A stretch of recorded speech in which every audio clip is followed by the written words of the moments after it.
הרגשתי הכי מכוערת בקניון, כולם שם הלכו עם שקיות של זרע. באמת הרגשתי הכי מכוערת בקניון. אתה לא מבין מה אני עברתי בקניון.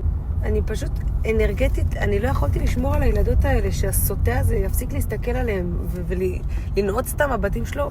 זה היה פשוט נורא. אני ראיתי שם מישהו מבוגר מטופח, הוא פשוט ישן באמצע המסעדה, ואני כאילו, איפה אמא שלו? ואז ראיתי שם כזה ילדות כאלה, ממש חסרות ביטחון, והם הלכו, ויש שם איזה מישהי שמלא שאלה על הסנדוויצ'ים, ואמרה, אולי את זה, אולי את זה.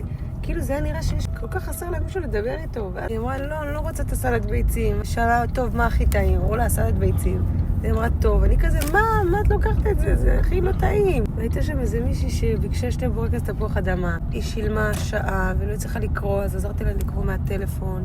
ואז אחרי זה היא אמרה, טוב, בעצם אני רוצה עוד 2 בורקסים. אמרה, מה, לא חיממת לי גם את 2 בורקסים? טוב, אז תחזיר את הבורקסים. אני לא הצלחתי למצוא את הדרך החוצה. חיים שלי, חיים שלי. שלחתי אותך לקנות עוגת יום הולדת, נשמה, הדבר הכי משמח בעולם. חזרת לי בדיכאון עמוק. 70 שנות טיפול עכשיו לא יעזרו. השם ירחם עליי.